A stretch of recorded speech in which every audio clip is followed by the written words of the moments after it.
Hello, everybody. Welcome back to the Smart Poker YouTube channel and another episode of Humpdazed. This is number 104. And as always, my wife, Crispy Wannabe's here beside me. Cheers, everyone. Hope you're having an awesome Wednesday. We're getting rolled up here, and we're so happy to be hanging out with you. Decoy Bacon, Operation Annihilation, Collective Marijuana, Artman, OK Jace, J Patrick. It's awesome to see all yous in chat. Ads Factor, Marcus Green Thumb, Squid Gardens. Cheers, everyone, and happy hump days. Yeah, we got the link up there if anyone wants to join. I got me a mixed joint today. I got Black Lime Reserve and Ghost Train Haze all mixed together. I'm looking forward to it. Oh, yeah. Let's see here. I'll pin this message. Yeah, Small will get that link pinned up, and if you want to just come on and smoke down and hang out, you can do that too. If you have plants in your garden, you want to show off your tomatoes or your pepper plants or your dandelions, come on down. We got tomatoes on all four of our plants right now outside. They're actually doing really good now. They started off a little bit of pest pressure, but they're doing a lot better. My peppers ain't doing so great. They just seem weak and feeble. I don't think we have any more pest pressures. I'm not sure if they need maybe a dose of something or what, but yeah, they seem to be a little bit off. Kind of just still, I think, maybe stunted by the pest pressure, maybe. Could be so that. Maybe I just gotta catch up a little bit from the. I don't think they're going. I think once they start fruiting like they did, something. I think that kind of stops their lateral growth, and that sucks because that's going to put my fruits into the ground. They're all half of them. Oh shit! There we go. We got Artman in the house. Cheers, buddy. How you doing today? Hello there. How are you? Oh, we're doing great. It's good to see your plants.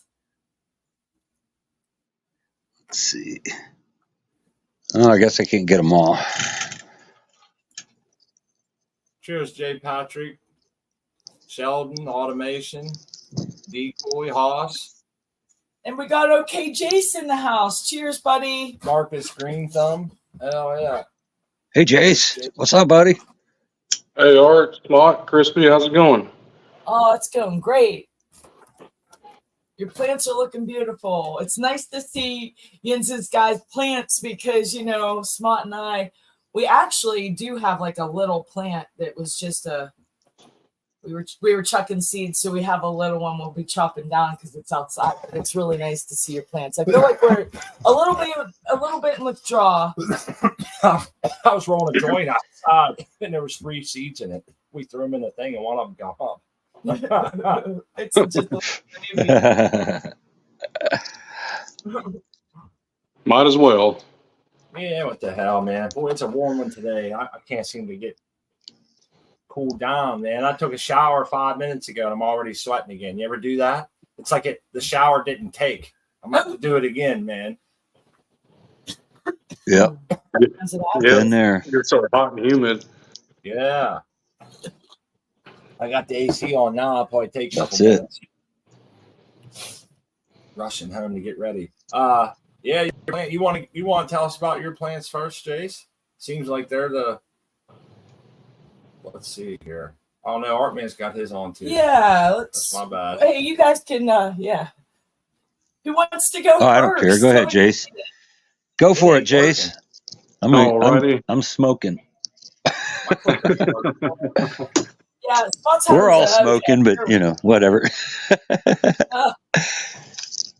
Yeah, I smoked right before the show myself. Ain't it? There we go. You're on the big one, Jace. You got some. There were some big leaves there. What's going on? Yeah, your plants are busting, man. Yeah, so I just did the third and final topping on all the plants except for this first one. That's that Laughing Buddha. It's almost ready. I'm waiting for just a little bit more separation in there so I can pinch the note out. But yeah, so I got all the other ones topped out. So they're done topping now. I just have to redirect them once they start growing up. Training looks great. It Yes, looks like it does. exactly what you explained and was what you was going for, huh? Yeah, so I've got 2, so there's four nodes on each side for 8. And yeah, just trucking along. Got to top this one, and then I'll be done. And I'll probably bust out the wire tie and start redirecting these. I normally put my shortest plant in the center, but since I lost a plant, I've only got that one. I think I'm going to leave that one there because it's the tallest. That'll give me more room to stretch it out from side to side to help level it back down because it's quite a bit taller than the other ones. Oh, yeah. Isn't it wild how they're all the same age? Yeah. You know? I mean, you can really see the sativa and indica plant structure in your garden. I love it. Yeah, that one on the right's a little bit taller, so gonna have my work cut out for me. I think it's all about canopy control from here on out until the flower. Indeed. Trying to keep one plant. See, I always do the opposite. I feel like the middle is the hot spot. You know, in most tents, you're going to have most light in the middle. And usually the edges are the least. You know, that's always our battle. So I always put my taller plants towards the outside edge. Because they're taller, they get a little bit closer to the light, and they can make up for some of that loss. So if you look at like a par mat, you know, you'll notice the edges are usually about 200 or something less. So it works good like that. Now, if you put your tallest plant in the middle, and it's actually going to be in the hottest spot in the tent, you know what I mean? That's how I see it. Yeah, that's usually the way I do it. Yeah, because your light's brightest there in the center. Yeah.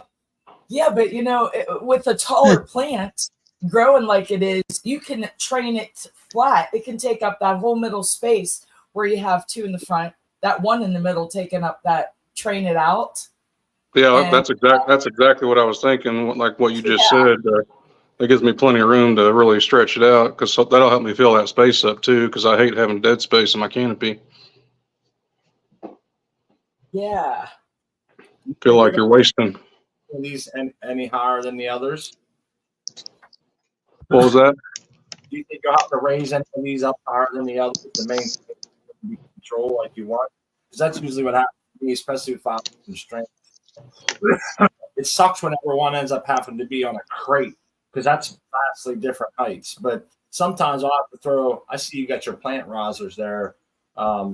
Sometimes what I'll do is stack my plant risers and just turn them half away so that the foot doesn't slip down inside the hole for the other foot. You know what I mean?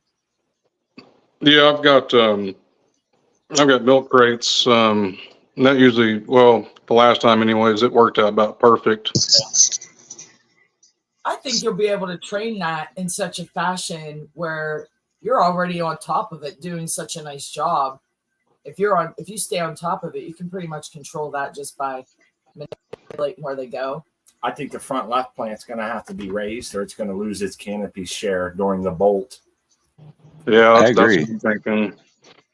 Other than that, it looks really good, though, bud. You're doing good. Yeah, thanks. Yeah, I'm happy with it so far. Everything's been going good so far. I can't complain. You're doing an excellent job with the training. I like what you got going on in there. Hey, what is there anything about these plants you don't like? Is anything giving you a headache or something you're just not digging on? Yeah, really 2 of them. So obviously the shortest one, you know, just how far behind it is. I wish it would have caught up to him, but I mean, it's healthy. It's going to be a good plant, so I'm going to keep rolling with it. But the other one is that strawberry cough there in the middle. That's that one that's just been lanky on me. It's real tall. The nodes are really far apart, and they're real thin. You know, even the stems and the branches are real thin compared to the others. Yes, these are all good observations, man, because I'm curious to see how these same observations pan out. You know, that's what I always ask about. I hate to be negative, but what's negative about your tank? Because people say this little plant in the front's a real dick. I don't like it. And then 3 months from now, they're like, dude, remember that little plant in the front that was a dickhead? It's fire, man. So I'm thinking, cool. I'm glad you kept it around and didn't just call it or whatever, you know. So I often just ask for my own. Yeah. Yeah. I want to say hello to XYZ Vector. How you doing, buddy? I'm doing okay. How you guys doing? Oh, we do. Good. Big Good to A. hear from you. Yeah, it's good to hear from you, XYZ. I feel like the last couple of weeks you've gotten cut off. We haven't got to really hang out much. Yeah, it's just life gets in the way. You know that. Oh yeah, busy traveling. Amen. We got Hey, I that do right. want to say, you know how Smart was just saying about like that one plant that's a real dickhead. That happened to us. I think our very last, the cookies and cream and Gorilla cookies grow, where Smart was really hating on that the cookies and cream plant, and it ended up being his favorite. Hey Jace, I didn't like the field. I told my wife, I said, this straggly ass plant with the big internodal spacing. I'm like, I wish I'd have picked another seed now instead of throwing that in here. You know, towards the end, man, that thing was purple. It's actually frosty as hell. It became correct. It's man. so badass. Correct. And I was one of the times where I had to eat crow, as they say, and be like, you know what, I misjudged that plant. Well, I hope mine comes out that way.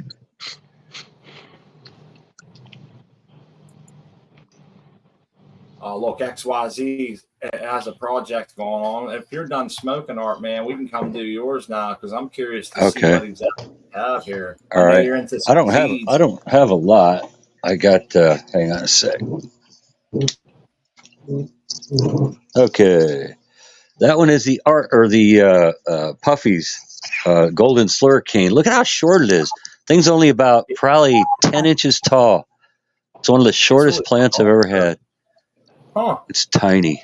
I don't know what's going on. He said it would be a little ball. I didn't know that initially, but it would be just a small, short ball of a plant. And these two are Flow OG, and these two seedlings are Bambalam. Yeah. Nice. You're trying it again. Damn, he cut clear out. It cut out. Oops. Whoa. Anybody else still Franklin with us? Farmer. Yeah, there I'm you sorry? go. Okay, we lost you for a minute, Art, man. I'm not sure what happened. Oh, no kidding. Oh, all right. You were talking about the Bamalam seeds. That's nice. You Okay. got two of them going now. Yeah, and I got the Farmer Freeman sex test going out tomorrow. So Nice. And that's about it though. I don't have a lot going on here. Sunday you're going to see the flower room, and that's really weirding out on me. So I got a lot of foxtails and weird shit going on. So excuse me. Yeah, but you have your mini split installed, correct? You got that? Not yet. I decided to wait. I decided to wait until the harvest because I don't want a bunch of dust and debris floating in the air with all these buds. Oh, that's a smart idea. You know, you never think about that kind of thing when you're going into it, and then all of a sudden you're like, "Oh shit, this was a bad decision." Good idea there. I want it real bad, but I figured it. Plus, an empty room is better to work in anyway. So, yes. And who knows what he'll have to do? You know how it is, Smart. You don't want to work around a bunch of shit. No, not me. I would definitely do what you're doing.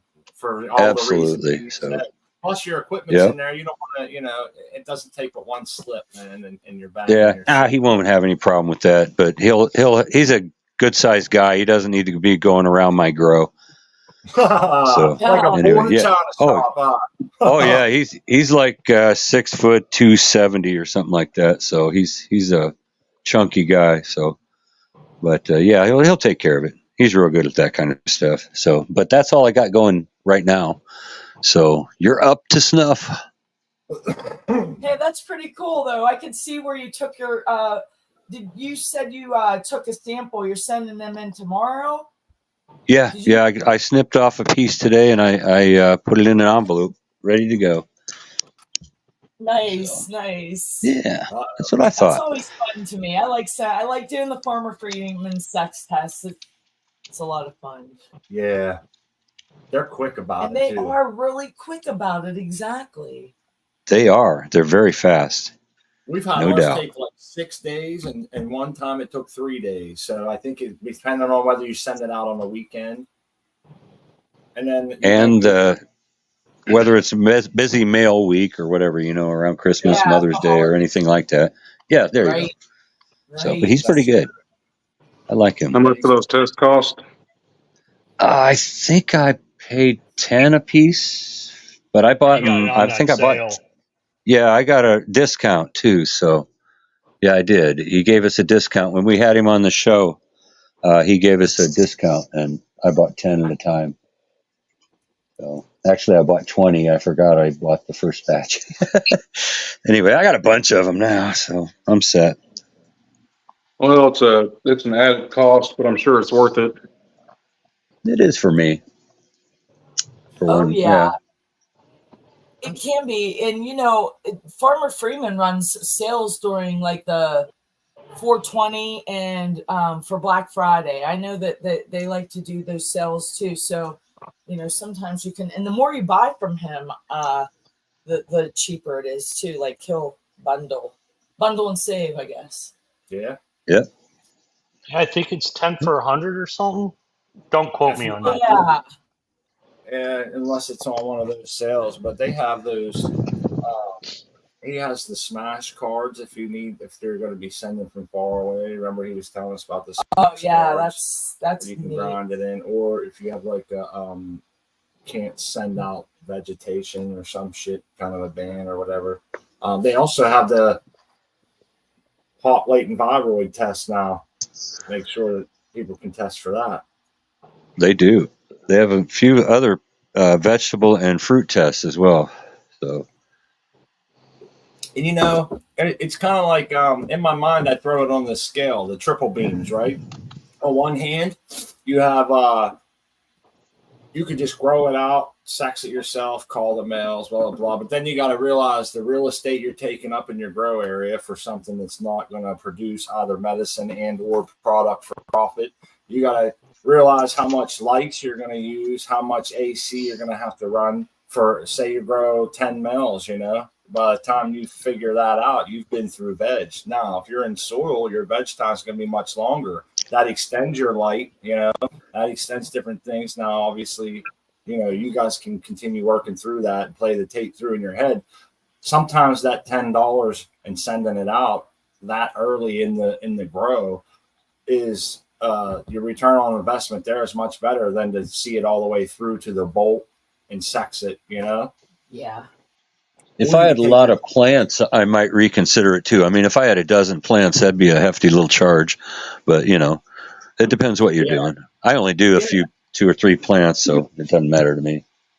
Yeah. And don't you grow most of them from clones? Don't you do a lot of clones? Me? Yeah. Oh, yeah. Yeah, I do a lot of clones. About half of my cultivars in the past 2 years have been clones, half been seedlings. So you normally know what you're going to get ahead of the time, don't you? With a clone, absolutely. Yeah, you're guaranteed. If you've grown it before, you're going to do the same thing. The only thing that can change is the environment. Yep.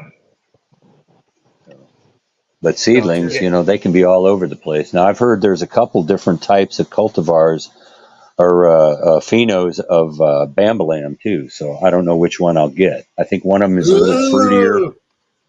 So. That's exciting, dude, isn't it? Yeah, that's like some of the most exciting stuff. Like, which one? What the hell was that? I don't know, man. I thought you were in trouble. Ooh, Art Man. Yeah. I thought we were haunted or something. I don't know. Yeah, man. I don't even know who did that. I couldn't recognize the voice. That was me, man. I got excited. I was thinking. Oh, okay. Yeah, well, I knew it wasn't crispy. Oh, if I could pull off Smott's voice, we'd have fun. It'd make me laugh. Yeah. Multiple cultivars. You don't know what you're going to get, man. And it's probably going to be but different. Phenos. Multiple phenos, not cultivars. Same cultivar. Yeah. Good point. Ooh. Oh, you're never gonna live that one down, Smart. I'm excited too. No, actually, that's Crispy's shtick. She's the woo, and we allow that. Growing from seed is exciting to me. That should be interesting. I can't wait. I've heard a lot about them. And I've also heard a lot about the slurricane. I've told people about it, and other people have grown it. So this is a cross, but it should be interesting. I may have to put it in that little toolbox thing I had in my flower room to elevate it. because it's never going to, or stick it in the tent. It's never going to get tall. Yeah, it's going to be all dwarfed by all your other plants, man. Your lights aren't even going to hit it. They'll be in the shadows. Yeah. Guess I'll have to fire up the tent. I haven't been using the tent, but I do have one. I set it up in the other end of the basement. Really sucks to get to it, though. It's really hard to maintain. It's not as easy as these automated ones. Everything is manual. Yeah, it does suck. I can't count the nodes on that plant, Art, man. Yeah, they're really tight. Which one? This one, let's see. We got one. Man. Oh my God. Let's see. 1, 2, 3, 4, 5, 6, 7. That's it. 7. So actually I guess I should have topped it, huh? Wow. Or if I top it, it'll be really short though. What would you do? What would you do? I would leave it. Normally it's grow it to 6, top it at 3, right? If I top it at 3, it's gonna be 2 inches tall. It's barely gonna make it out of the pot. I know. Okay, what would you do, Smart? I would say the deciding factor for me would be the time frame of when I have to put it into my flower room as how I would treat it. Because what I would like to do if it was mine is go in and clean up the bottom couple nodes just to get them up and away from my media, a little bit different than yours, just to get some separation there so I can actually see what I'm doing. Absolutely. And then I'd let it grow a little taller, then top it. So my node 1 would really be like a node 4 on that one, but it would probably take a little more time to grow it out in bed. So I guess you have to kind of decide how that fits in, you know? Oh, that's not a problem. I don't have a problem doing that. Okay, thank you. Especially if you're going to be doing an installation of that badass unit after you harvest the one that's in there now, you could probably use an extra week maybe or something. So, you know what I mean? It might not be a bad time. I just don't know what your light height and shit is out here or how big you can get them and shit like that. Or what the other ones decided will do in that time, you know? Yeah, that's true. That's true. I don't have anything ready to go in anyway. I got 3 weeks to go. I don't think any of these will be ready. Well, the flow clones might, in 3 weeks, they'll be pretty tall. They'll be a lot taller than that thing, that's for sure. Yeah, and I think Space Coyote has a good point. He says top it later, grow it out, then cut the main down to however many branches you want and clone what you took off the main. So later on, if you do cut it down, you know, but my reason for cutting it down a little earlier would be to help focus some of that growth, you know? Instead of it cleaning, bulking up those lowers, it could be focused in the growth in the uppers that you are going to keep, which will soon be the bottom of the plant. You know what I'm saying? I'd lose like 7 nodes. I'd probably lose at least 2 or 3. Keep growing it up, top it later. So you would just I think you're right.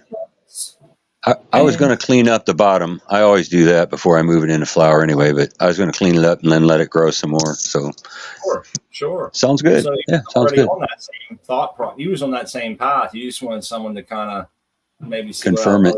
Yep. Yeah. I'm not a seed guy, so you're the guy who knows the topping. I did absorb that, grow to 6, cut to 3. So, but this one's a little different. It's kind of a special case, I guess. I mean, just unusual is all. Are you going to flower that one only? Probably. I don't know if I'll take a clone off of that one. So, well, I meant like in your flower space. Are you going to try to maybe flower some of these little ones too, or are you going to have a taller plant in there? I don't know how you do it, but like in my case, if I had a taller plant I was going to flower, I would be trying to cut it back and let this one grow up to kind of even them out a little bit, you know. And that's why sometimes like Jace growing 5 cultivars has a perfect example of it there. He's trying to hold one back and get one to go, you know.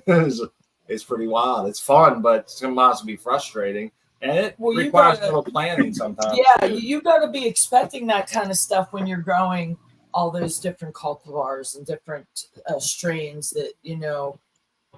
I think it'll go into the tent. Yeah, I don't think I'll let it interrupt my flower cycles. I'm not going to adjust the others for that little plant. I'll just put it in the tent, get it away. It'll be easy. It'll be fine. Be easier Yeah, that way. I mean, if you have height differences that much, that is a real pain in the ass.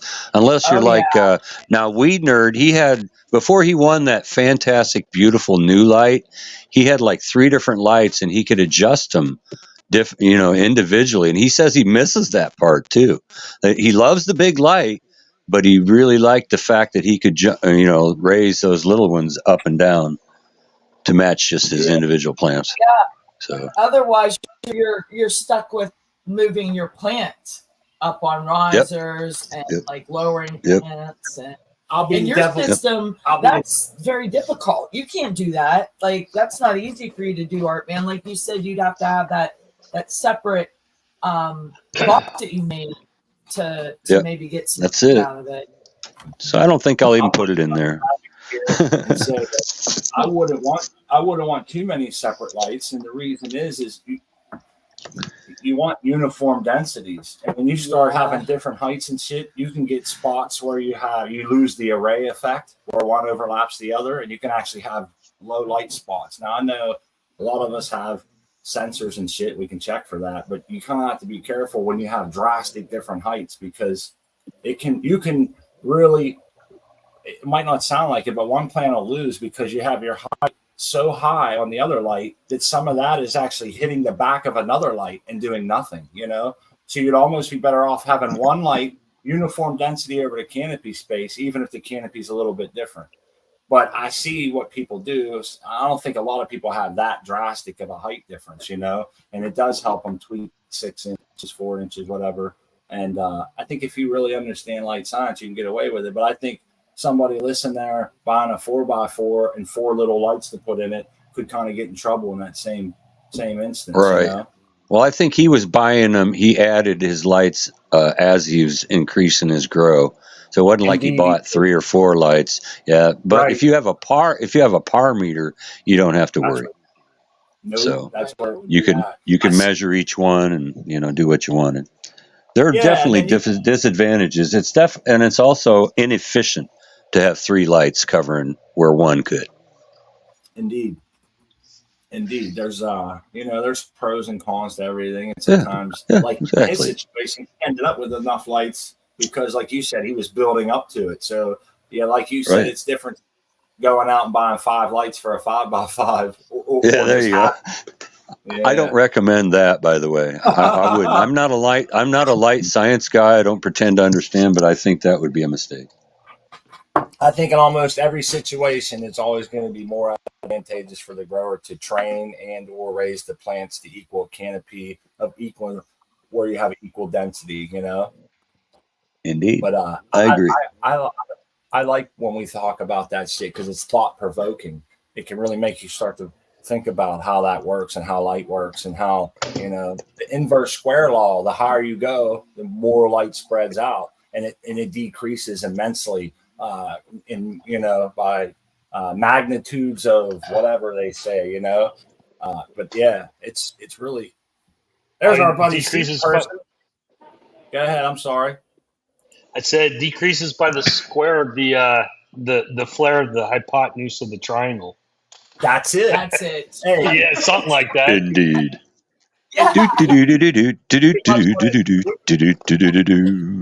What he said. There's how it had to be. Hey, someone had to dumb it down for me, right? And this is how they explained it to me. They said that if you have a light, we're just going to use regular numbers. If you have a light at 12 inches and it's at 1,000 umels, right, of densities, and you raise that light to 24 inches, you would assume that would cut right in half because you doubled the height. But it goes in quarter. So quarters. Yeah. So from 12 inches at 1,000 umels, when you raise that light to 24 inches, you would go to 250 umels, which seems very drastic. That's insane. Yeah. And what it shows is that as you raise the light in a space, it spreads out a lot. And so that's why when you see like a lot of these big grow ops, they will light the whole entire space side to side, all the lights stay the same height and shit, because they're counting on that array effect from one overlapping the other and really giving you a nice even density from the window to the wall. Damn, you're on it today, Smart. That's it. Okay. Cheers, seed person. How are you doing today, buddy? What's up? I'm doing well. I'm Hey, sitting in the man, what's garage, up? and it's hot as fuck outside, and it's hot as fuck in the garage too. Yeah, I Yeah. know. Bummer. But I got a spliff. So, hey, my AC Infinity light though, it has the LEDs arranged in. They're closer together at the corners and the edges of the quantum board, and then spaced further apart in the middle, so that you get, like, I guess it throws more light at the corners or something. Indeed, it does. They pack. They use that's called like a points of emission to create good distribution. So instead Right. of like, I mean, that was the bad thing when we all used HPS. We had one point of emission right in the middle of our tent at a high intensity. So Right. you almost always had a hot spot, regardless, unless you had like 15 feet. You know, so like you're saying, you spread it out, man. Put less in the middle, more on the ends, and it does. It creates a much better distribution. You know, and the meters we have today are so the meters we have today are so accurate that you can actually see on the meter that the side that the power cord comes into is actually stronger than the other side of the light. And we see that a lot. If you go through Dr. MJ's light reviews, the side that the power cord comes in is actually those diodes on that side will get brighter by maybe just a couple UMOs, but it's all across one side. Some lights are more prevalent. So it's pretty cool how that shit works. It's like, would that be like considering, think about it like the LEDs or the like lights in an array, individual. Yeah, just on a smaller scale where you get that overlay effect. Or well, no, is it's that wrong? more where the power comes in. Where the power comes in, there's more current on that side, and as it goes through each light, because it's like a Christmas tree. You remember the Christmas tree lights? You pop one of the bulbs out, and they all stopped working. Yeah. Well, as you go further down the array of the string, because they break them up into like strings of 12 or 24 or whatever, but the last one in that string gets less current and voltage because of the voltage drop. I gotcha. All right. Well, I know nothing about fucking electricity and lights, so you guys are a good source of knowledge. Continuing. Yeah, I'm going to take a back seat. Yeah, I'm gonna just learn from you. It's all good. That's me. That for 2 years, man. When my friends would start talking lights, you know, I would just glaze over and like, I'll never get this, you know. And slowly I just pounded at it, and I still don't understand a lot, but I understand enough, man, you know, to kind of get by. Oh, you understand quite a bit. Don't sell yourself short. It doesn't always seem to work out for me the way I think, though. You know, I look at a tent, use this light a few times, I put it in there, put my plants in there, put it at a height I think's good, and test it, and it's pretty off of what I thought. And I'm thinking, you can't tell by the naked eye. You just cannot know. Not hardly. You gotta. Are you a machine? It's like that has really happened to Smart and I. We're like, okay, this is where I think it's going to be.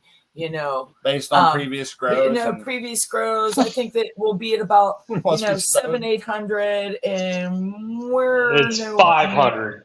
Yep. Yes, it's 400 or 500, and I'm thinking, damn, you know, we were off, you know. But it looks just as bright to you. It's like, no, it's just bright. Shut it off. Yeah, it burns. I think it's the main thing for growers to remember is to be sure of two things. One, that you're harvesting the full quantum load that you produce by keeping enough canopy space to collect all the light so it doesn't hit the floor. And two, never light one spot more than 1,000. And I think you always do good just following those two things. It's kind of like with VPD. We always tell people VPD is not the end all. You know, you don't have to have your UML counter. You can go and find somebody who did the review. Like VPD isn't the end all. VPD is pretty much just an explanation of how much your plant's going to transpire. And that's, you know, that's kind of what it's telling you, the availability of transpiration for your plant doesn't really tell you what the temperature and what the humidity is. It could be, 100 degrees and 30% humidity, and it sounds like a good VPD, but it's not, because of the numbers that you're using to get it. And the same way goes for lights. You can go buy a really expensive light and put it in your tent and strip all your leaves off. You're really not going to do a good return on investment there. And if you're overlighting a spot without CO2 added, it's not going to really, it'll hinder more than it helps. I think those are important, because I once thought just bang it as much light as I can get until I see it bleaching like crazy. That's the best I can do. But I found out you suffer losses way before you see bleaching, Yeah. Your plants are like, what? I did that once. My first grow had a DWC system. And I didn't know crap about lights. And I got one of those Vipar Spectra 1500s. I had 2 of them. I just cranked it up. Full blast. Let's go. Oh, wow. And they're little plants. And it stunted the hell out of them. It took them weeks to catch up to that light. They're like, no, we're not growing. And they didn't bleach. They just wouldn't grow. Light toxicity. I know there's photo inhibition. And then there's phototoxicity, and I'm not sure what the difference was between them. One, I can't remember how it goes. But I thought toxicity is where you're actually bleaching your plants. Maybe that's how it goes. I think there was a difference, but either way, they're both pretty shitty, and nobody wants to do that. And that's what we're talking about. It's let somebody else not fall in the same bear trap that I stepped on. I did too, man. I fell. We were talking about, back in the day when we were growing with the high pressure sodium, sometimes you didn't really have a choice. You couldn't, in the space we were growing, we couldn't get the height that was required. And we did suffer bleaching and crunching. The difference between HPS and LED is when you get leaf burn with HPS, it actually involves fire. It does too, man. Those things, it'll burn your plant. It will toast them burnt black. It will. Dude, it'll toast them. You get in there poking around, the back of your neck would get real hot, man. If you was in the middle and right a couple inches from that light, the radiant heat and shit coming off of that thing would burn the shit out of you and brand you. Oh yeah. You had 1,000, didn't you? That's right. I had twin 600s, but they were dimmable, so they were never cranking. They actually made dimmable. My HPS years is way back from the 90s. Oh, no. These are only probably about 10 years old. Yeah, they're dimmable, 600 watt. They're air cooled. But the worst thing about them is they have a glass hood, and, all the heat is sucked out. But you got to keep that glass crystal clean, or else it'll cut your par down so damn fast. It's crazy. Yeah, it is. You have to get your white gloves out. I used to wear white gloves, and I slide just it a out. smudge. Just smudges will cut your par. Yeah. I looked like I was handling fine china or something, man, trying to get that thing out. And they weren't the easiest things to take to clean. To be ours wasn't. Oh no, not at all. You want to see something funny? You see this table over here? This right here, this box? That is a 600 watt dimmable HPS air cooled. I'm using it for a table now. It's a table. Well, I didn't have any other place to store it, So I got 2 of them sitting there on edge. That's the legs of my table. Well, nobody wants them, I mean, the ballasts are on the shelf here, They run so damn hot. I really had heat problems back then. Oh yeah. Yeah, I tried doing that in Arizona. Those HPSs. Oh my god. I couldn't imagine. That's like a collector's item now. Oh yeah. You can get them 2 for $20 at the drugstore. They're cheap. You can get them anywhere. They ain't collectors yet. Well, remember when they were popular, though, the bulbs and stuff? Oh, bulbs are. Yeah, Hortilux were $120, $100, $120 every 6 months. Yeah. So that's crazy. That's a lot of money. LEDs was definitely the way to go. And I got a lot less LARF in LED. So. Oh yeah, we noticed a huge difference too Yeah. from switching that first row with the LED. It was just amazing. Our training was getting better as well too. So I think maybe that had a little bit to help with it, but I didn't. Okay, Smart. Here's a question. The HPS, you said it went from 1,000 to 250. Does the same rule apply to LEDs? Yes, I believe. Okay. Yeah. Yes. Okay. That's just science then. That's just a formula you can use for either light. It's called the inverse square law. Yeah. Right. I've heard of that. Right. Okay. Thank you. You're welcome. And it's a law. It's not it's a law. It's not even a theory or whatever they call it. That's right. Oh, yeah. Yeah, no, that's well known. It's in a lot of other things other than light too. I believe you can like sound, light, any radiation of any type. Heat, everything, anything with waves. Yep. Hey, we learned a whole bunch with Doc about valence bands and how that's where our light comes from. There's like so many things on this valence band, and once one gets lost because of the semiconductor and the chips on the LEDs, that's what creates light. And depending on what valence band you're in, and it'll give off different lights. It's hard to explain it all, but if you watch the thing, it's really easy to understand. It's kind of weird. It's worded in a way that we could all understand it. I'll have to get that link. It was one of the best light videos, most informative light videos I ever watched, and it's about 30 minutes long. I recommend everybody watch it. Well, it's got to be dumbed down pretty good for me. That's all I know. I know a few things, but light science is not it. Like you said, Smart, my eyes just kind of glaze over. Yeah. So. And it was cool. It was kind of like one of them things about like genetics, I glaze over, but I kind of want to know, it's just taken me a little while to understand. And I haven't really sat down like I did with lights with a geneticist, and get Smart. That's what we need, an actual geneticist. Yeah, well, that's what I was going to ask you. Where's we need to find us a geneticist, damn it. Like a true geneticist that I don't know them.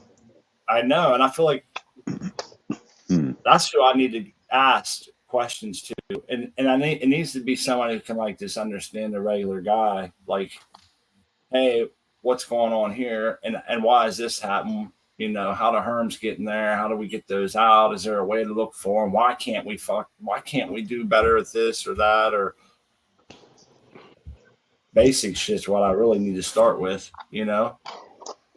Yeah, but there's nothing basic about genetics. I mean, the only thing I understand is if you have red hair and a dark haired person and they have kids, how many kids are going to have red hair and how many kids are going to have dark hair?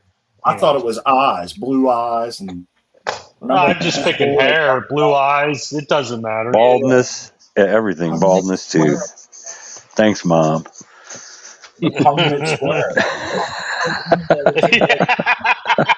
Yeah, your hair's going to go down by the inverse hypotenuse of the triangle there, buddy. It already did. Damn it. Damn science. Fuck. Victim of science. Hey, speaking of genetics, and like the human people, not plants, they're testing a drug that will, I think, turn on a gene to grow teeth. Yes, I was reading about that. Get out. In Japan, they found something to regrow teeth. 6 years, they're saying. I'm in. Sign me up, man. As long as there's not weird side effects like a third hand coming out your back or something. No. That's sketchy though, right? Think about what could go wrong. Like you're turning, I don't. You start growing teeth out your forehead. You just grow teeth everywhere, like in your bones. They're coming out your bones and your arms and shit, and inside your muscles. That would be crazy. Yeah, that's. Ooh. I don't know if I would take that, even if I didn't have any teeth at all. Yeah, Yeah, that was. I'll take it after you guys take it. Yeah. Yeah, 10 years later, yeah. That's right. See if there's Like any LASIK. long-term effects. Yeah. You guys will be chewing your food on the way out too. Oh, yeah. Oh, that's bad You're thought there. nice, Thanks. Grace. Okay. Yeah. That was good, though. You know, if that can really be done, you know, I think that, you know, that a lot of good could come from that. Squid, kidney stone is now your molar. Hey,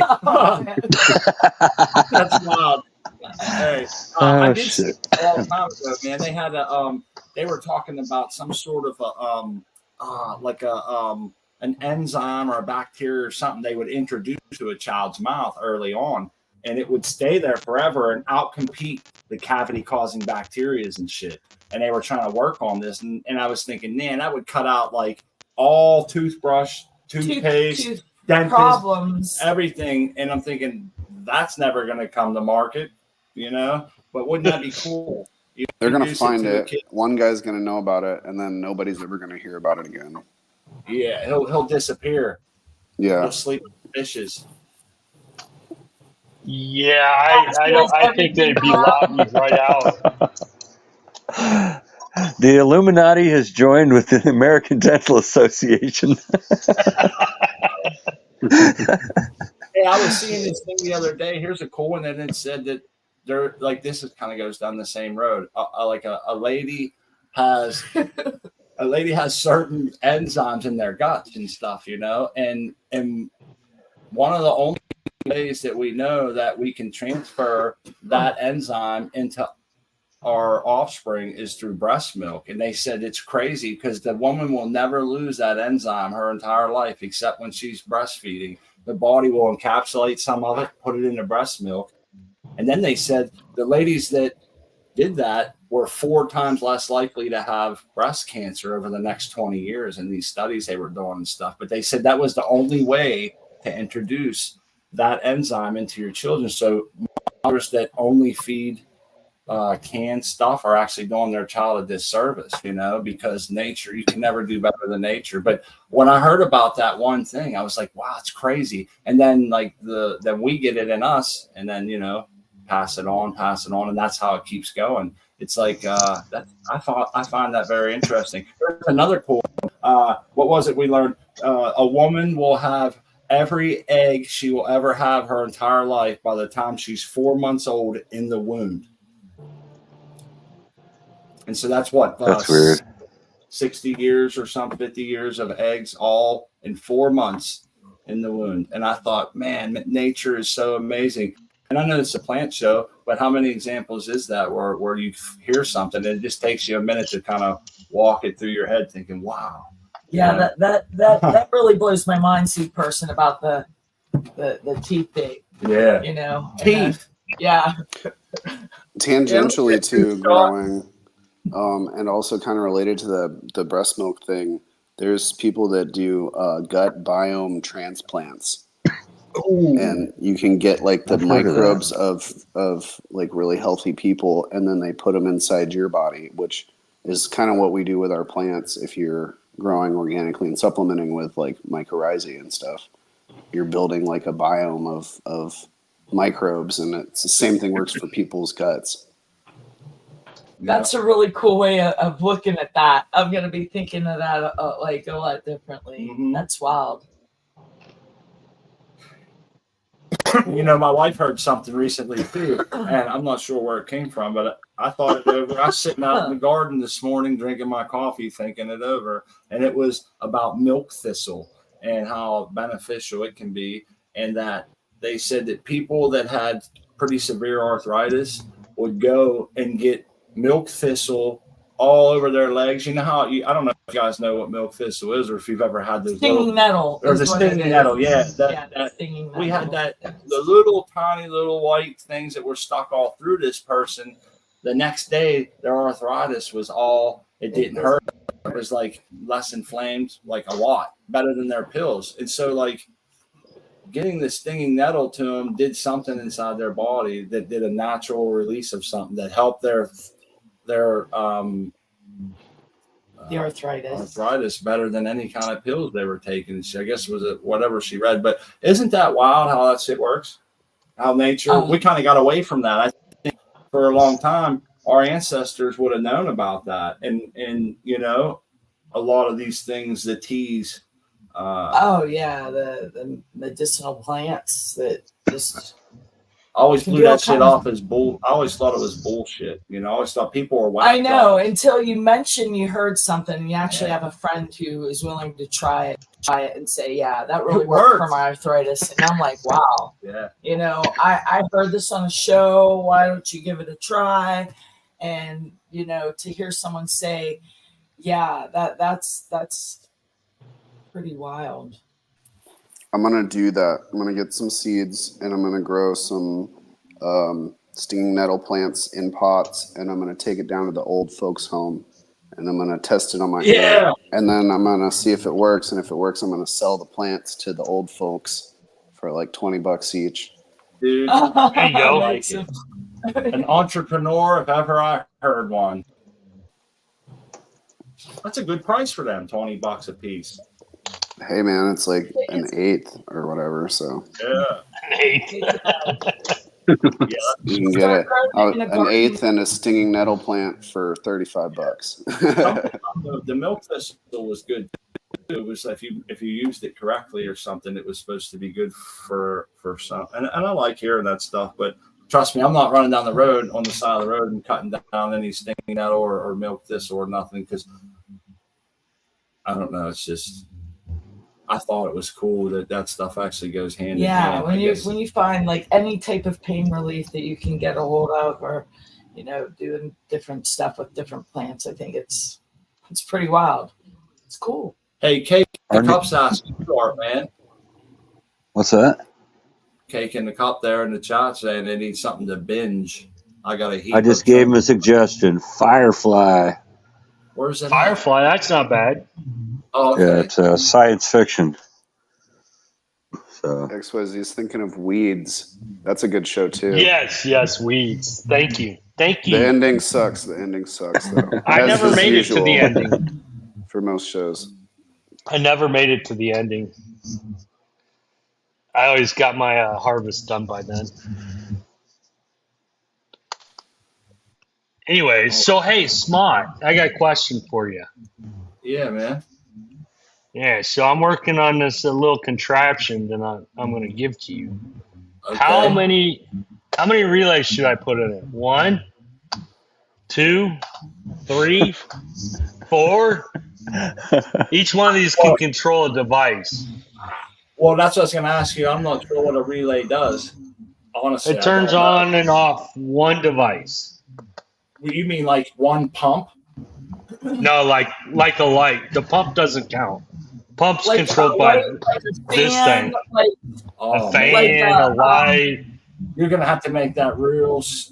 Dude, I love you to death for doing this for me. It really does. It touches my heart. Oh, man. It's simple, man. It's not.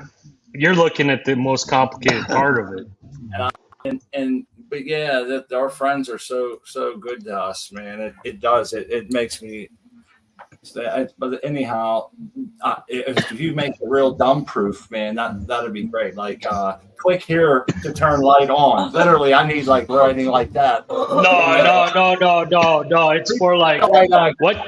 Go to server face, click, select on menu, click that, and I'm like, oh man, I don't know what is the what was it? Hold on. Let me bring up the UI and we'll see if you can understand. User interface. That's it. They were like, go to the user interface. I looked at my wife. I'm like, what the hell is that? What the hell is the UI, man? What the fuck's he talking about? Well, you need to show him his options and then let him choose from a list and which ones are more important than the other ones, which ones he wants to be automated. You know, that's going to take a little bit of time. You know what? good point, Art, man. Because what I would do at this point is maybe say like, oh, put a light on there, and then when it's all set up, I would be thinking like, man, I really should have put an extra pump on there for pumping this out or putting a resin or whatever, And I would definitely want to use my relays in a fashion that's most, you know what I mean? The best way. They're just a relay. They're just an on-off switch. That's it. That's Right. all they are. I get you, and it can be timed correctly. Yeah. Am I correct? It can be timed like a relay. That is okay. Yeah, it's on off switch. Run like a timer. Okay. Well, you're not gonna want to manually turn shit on and off. What's the point of the automation then? You might as well just have a button right in front of you and press it. Yeah. No, I'm down, man. That's going to be great. You know what I got to figure out? I got a lot of thinking to do when it comes to like how I'm going to fertigate smaller pots. Well, we get Fertigator 2000, huh?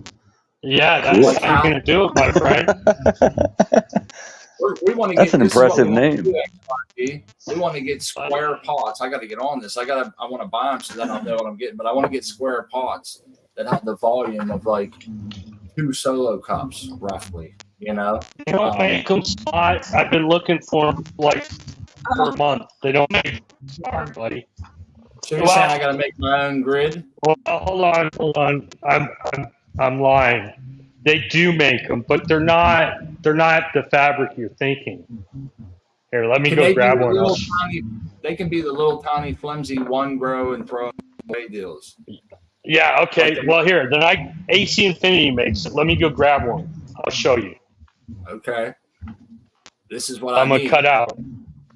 That's fine. Because I'll try to reuse them, and if they start to break and shit, because I know what he's talking about. I got a couple out my head right now from shit I bought down at the nursery and that. We're talking about like what our setup's going to be. But anyhow, moving forward, once I figure out the square that we're going to use, I got to figure out how to fertigate that square effectively, not by hand. And so this is going to be one of the shitty aspects. Hold on, I'll grab that for you too. Okay, here we go. Here's the little square potty thing. This is a quarter gallon. Okay. A quarter gallon. See, so they don't have plastic. I need plastic. I need rigid plastic. They don't make them in rigid plastic. I haven't found them yet. I've been looking for them. I mean, I'm to the point of where I might start 3D printing them myself, just because. Let me rephrase that. They do make. They do make square pots. You can buy them at Lowe's or something, can't you? Yeah, I was thinking we're gonna have to get just like the pots that we see at the nursery. I think that we can find smaller squares, like about that size. Something I can clip on a little drip irrigation system. Something that'll just drip. I don't need no rings. I don't need no tips. I just need the end of the line that'll drip at a rate that I can set. Wouldn't that be pretty sweet? Got everybody? Yeah, something that you can control at the plant. Yeah, it just drips. How it's going to drip in, and it just drips. Yeah, it drips in and it drips out the bottom, and I can guarantee you that those little pots at that rate, you could stay pretty much at fill capacity, not have a lot of waste. It might sound crazy in your head, but I really can't wait to get into it. We want to keep our plants small. And look at him. He got that looks. You know what that looks like? It looks like the thing that I plug into my skillet. Remember those skillets? The skillet plugs. Yeah, and they had the little knob on it. You turn it up or down. Yeah, that's it. Yeah, you got a skillet, like a meat thermometer over there. What is that? Yeah. Oh, this is a meat thermometer. This is a plant thermometer. It's actually, it goes in this. You stick it in, and it tells you how wet, the temperature of soil, how wet it is, and the EC of it. Oh, wow. You're going to want this. You don't want timers. I'm done with timers. So there's that. We'll definitely have we'll have to have an off-air call so we can really get into some of this. And Well, I'm just trying to get you to think about it because whatever you decide, it's going to take a minute for me to build and make it so you can understand it. Exactly. And like Artman said, we can go over exactly, and I don't need it. I won't even be able to implement it for, at least 3 or 4 months, right? You're still working on your room, aren't you? You still putting yeah, I'm behind where I wanted to be. Yeah, so we're our time frame's just gonna keep kick down the line, That's however amount of time it takes, it takes. But Smart and I were also thinking when we start back up, we're not doing 2 4x4 tents. We're only gonna do one. You're gonna one.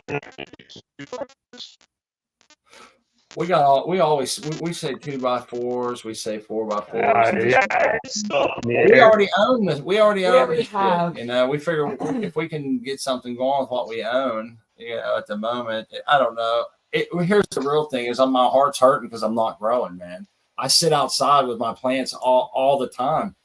My tomato plants. I got a couple volunteers, and my wife comes out, and she even told me the other day. She's like, "You're out here watching your plants and watching the bird feeder." She's like, "We definitely need to grow." To get junkies. Hey, You're Smart. junkies. You're junkies. I got Smart. I got a couple of duck foot seeds, and I'm gonna send them to you. You can put them in your garden. And you can just cull them or put them in pots on your outside, and take them inside later or whatever. But I feel that the need to grow, and this will help you do it incognito, just to have like it in veg out there and look at it and stuff.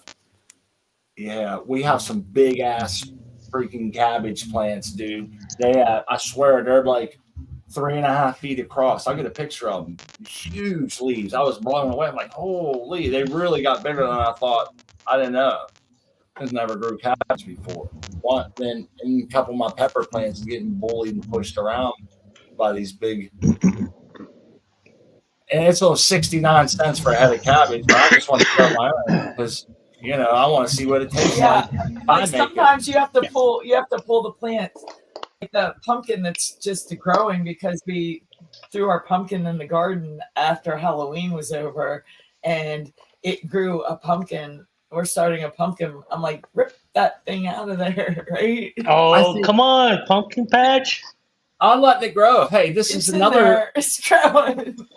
I need to feed my desire to grow shit, man. And I'm thinking, I'm starting to worry about my smoke, how much smoke I have, and how long it's going to last. No, that's no good. Yeah. Now that's the priority. There you go. Yes. And so all this stuff comes into play, and maybe I'm using that as a way to get myself to push myself to grow or whatever. But anyhow, I sit outside. But let's tell them everything we have growing right now, and I think it'll show that this year we kind of went overboard because we have 4 different kinds of peppers. We have 6 different tomato plants. We have a whole row of pickles, cucumber plants. Pickling cucumber. I think I don't know how many's over there. I don't know, but there's sunflowers. A couple dozen. There's sunflowers. We got the garden with all the potted plants we have with thyme, rosemary. Herbs. Yeah, some oregano. Cat grass for Kitty. The seed person sent us is growing out there in a pot, and it's up. Seed person. Yeah, there's a couple of them coming. It's starting to come up. Yeah, this chick grows fast. We have that little plant that we, like Smart said, we rolled a joint outside, and we had 3 seeds, and one of the 3 came up. I got 2 packs of wildflower seeds growing in 8 different cells out front along the driveway there. We got 2 big, massive petunias that are the size of like a massive beach ball on the front porch. We bought them, so we didn't grow them. We bought them. We're just keeping them alive. They've doubled in size since we've got them, but we bought them already rolling.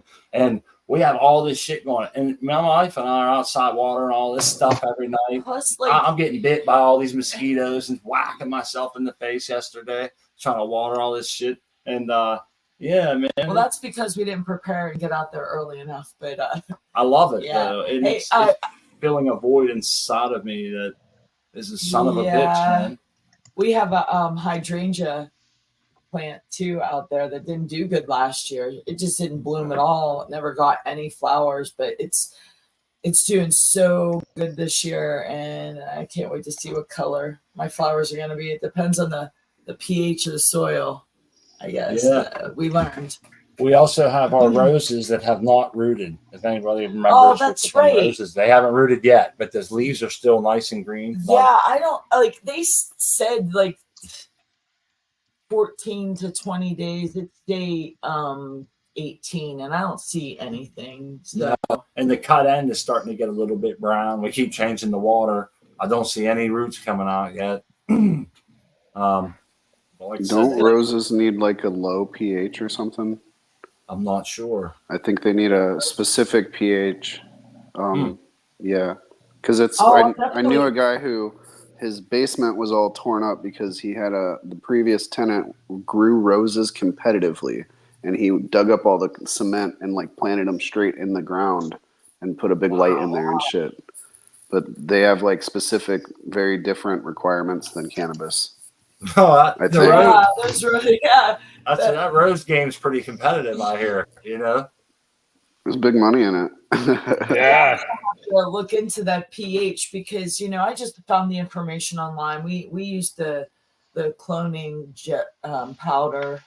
We cut it. Smart and I did it together, and we didn't do any like scarification or anything on the stem. No. It didn't. The instructions were to cut it, and we cut across nodes. Just like we did would with cut across nodes. They said it would be easy to do now to take the new growth in the late spring, early summer because it's real soft, and then you can do it in like late summer, but it's a little bit harder.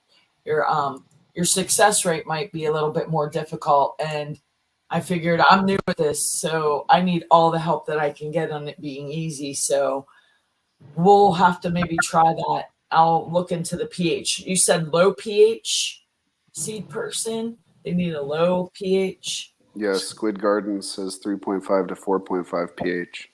Nice. High acid. That is high. Yeah. That's strong. What's the acid? 6.4? 3.5 to 4.5 pH. What? Yeah, that's low. For roses, he said. For roses, like he said. Grow them in vinegar or something. Yeah. What soil gets that acidic? You can add like anything with tannic acid, heavily trees, leaves, and that stuff. I think pine needles. You can add like elemental sulfur to your soil and it will lower the pH. So you can use that, but you could even go to your rose plate like everywhere you go they have rose. Yeah, you're into that, But or you could go ahead. At 3.4, isn't that like burning skin acidic? I thought that's pretty acidic. It is. I don't know. I don't know. Let me Google it. Huh. I'm already on Google's your pH. I don't know if that's the water you should be putting it in that pH, but I think that the soil pH maybe is what it says best with a pH between 6 and 6.5, which is slightly acidic. Huh. Yeah, that's just the. You just burn up the plant. Well, I know I've seen like formula at Walmart and shit for roses, and I remember it saying like acid or something on it. I don't know, but yeah. Well, not all acids are the same, so. Other plants, man, turn different colors. My wife will tell you what these are we have tiger lilies growing and hydrangeas. And if you change the soil pH, I think you can use like coffee grounds a little bit around the base. What's that one out front, babe? The hydrangea. Yeah, the hydrangea. They're really? pretty, man. Last year, that's weird. Color changing the pH, and that you can Google that too because that's how I learned it. That's crazy. Somebody's trying to join. It was someone. Hold on, someone's trying to join. They got a government name, and okay, there we go. I want to make sure that they won't want to change their name before we put them on the big screen. So I have XYZ Vector on the big screen. Yeah. Speaking of which, while you vet the person, is that simple enough screen? Can you figure that out, Smart or I Crispy? believe I could. I Oh was sitting yeah, looking at it. yeah. I believe I could. That looks pretty Nice. Pretty. simple enough for us. Oh yeah. Put. I love it. I Let's love see. it. Because I might Is want to that do Swahili? someday on my. Yeah. I could change that. Anyhow, this person does have cannabis plants up there, and So yeah, we're I'm gonna put assuming- you on there. I'm gonna add them to the screen. We're gonna add you. Okay. Here we go.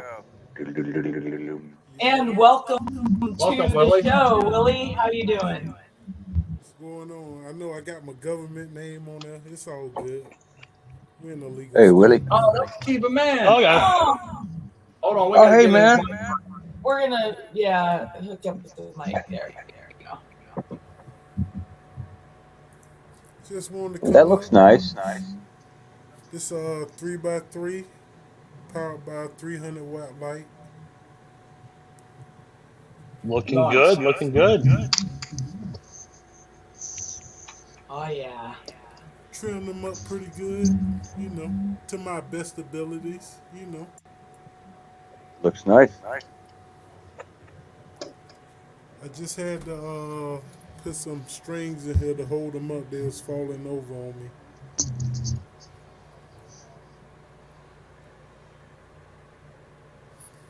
What strain is that? This is from the community I'm in. It's sour cherry glue times Hetty OG. This pheno 1 and this the second pheno of it. Some nice looking buds. Appreciate it. They're absolutely gorgeous. Feedback or Thank something, you. and I can't really hear Willie. Day 48 today. Those buds Day look good. 48, we got the light at 80%. This is another creation from the grow community I'm in. It's called a wrench. Getting a little light burn, but she'll be okay. Like I say, the light at 80%. This one grow in foxtail. It grow like foxtail, if you can see it. You Yeah. got heat issue? Even the back one is still foxtail-y. I think it looks more like genetics than a heat thing. But it looks good. It looks nice and frosty. Yeah. That one was growing into the filter. I had to super crop it.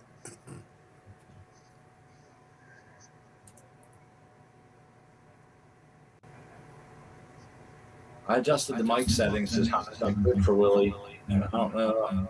We're having a little bit of a hard time hearing you, Willie. Yeah, I feel bad.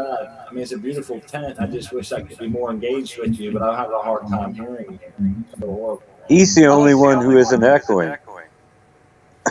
That's the odd Right. I think it's the app or the way that the speakers, if you have I even have speakers instead of headphones. I got echo cancellation on. It's probably me. I'm sorry. Oh, No. you're all good. It's just You're the good. way that You're the only one that sound- says I think good. we're hearing it on your speakers Always than be in your tuning in. I microphone. figured, let me show my grow one day, you know. Hell Oh, yeah. definitely. You coming and showing your grow. It's beautiful.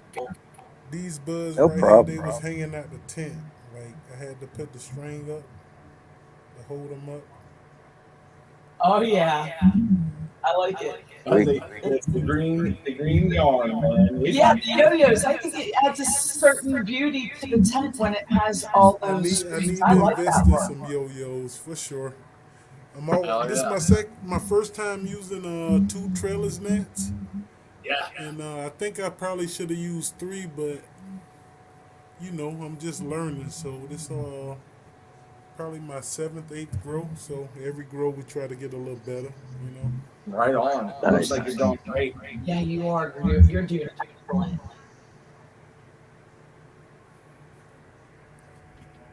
This is Smuckers from Copycat. They look nice. Frosty. This the only one I'm growing right now that's not from the community I'm in. This like I say, copycat. I never brought it. It was gifted to me. So Damn, Willie, I cannot hear what you're saying, buddy. I apologize. I hear myself. It makes me want to say Sunday, Sunday, Sunday. Just like when we go to the monster truck when I was a kid. That's what they would say, or something, you know. yeah, I appreciate y'all for letting me come up, man. Right on, Willie. That's awesome that you was able to show us. I apologize for the not being able to hear you very well and be more engaged with you, but definitely appreciate you coming on and showing us your plants and the different. So Maybe They they're not look here. good. thank you, man. Thank you. Oh yeah, you have a beautiful. I'm hired up, man. Cool. Well, let's join him and get high up too, right? Let's roll it up. We're gonna roll it up. We're gonna roll up some. What do we got here? Spark it. Ghost String Haze. Is anybody? Are we still Someday. No, I don't think so. No, he's gone. There was some kind of feedback through him. His grow looks really good, though. He's doing great. Oh, yeah. For his ninth grow, that's pretty damn good. Yeah. He's going to have some serious weight in that one. They look like they were all leaning. Well, he had to tie him up, so we know that. Yeah. Yeah, and that to me, I love that look. When I see people having the yarn or the yo-yos, they're tied up. That to me adds like an extra, cool. Cool factor. Cool factor. Your buds are so heavy because we know when the buds are all falling down. You're like, Oh, damn, man. I need a string back there. I need a piece of yarn or something to hold them buds up. And that's when you're standing over top of the you standing over. HPS.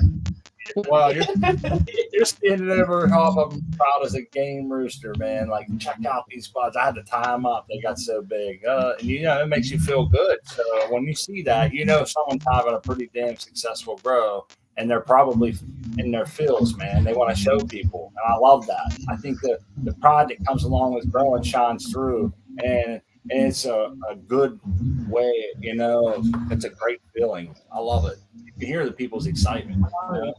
Maybe not in his voice because I couldn't hear much, but I always like to, I hope that everybody else could hear him, and his garden was absolutely gorgeous. Okay, he's come a long way, man. Yep. You remember when he was in his closet and he had like, I think he had, who was it? No, I think it was him. He had like one LED light and it was way underlit. I think that just Chiba sounds Man? like. I don't think. Yeah, I think it just sounded like him. I think that was me. I misspoke there. I thought it was someone that had been on before, but I don't know. Homie Gross Synganic in the chat. Yeah, Homie Gross Synganic. I like it. Synganics. Now, that's a term that I hear, and has different meanings for different people. Synganics. Yeah, whatever he's doing, man, keep it up because you're and he said something that we try every single grow is, next one's going to be better and the next one's going to be better. I'll do a better job at putting the net on at the right time the next time. And then it's yeah, and you know what? It makes me think back to like when we had our 7th run where we were just like it felt like we're just starting to like things were starting to click a little bit better for us. Like you make so many mistakes there in the beginning.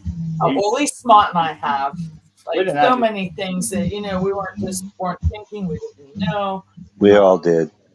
That's why we have this little get together twice a week. So, the main goal is to maybe help other people. Yeah. I mean, we like to hang out with our friends and keep up with the newest shit. But the big part of it is for someone to come along that's maybe newer to growing. I mean, YouTube makes it pretty hard to get just random newbies, people who just maybe come on and search how to grow cannabis or something. I'm sure they're not recommending us, but I wish they would, man.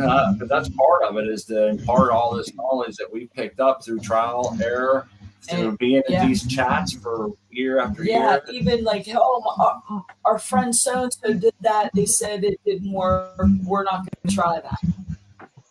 I think we're getting feedback from Art Man again. Here, let's try to adjust. Oh no, No, I think it's not me. I hear a little. It's XYZ, I think. Right there. Is it XYZ? Yeah. We're gonna check it out. Let's run the test. We'll get one of them to unmute. Yeah, it's XYZ. No, it's because we can't edit the.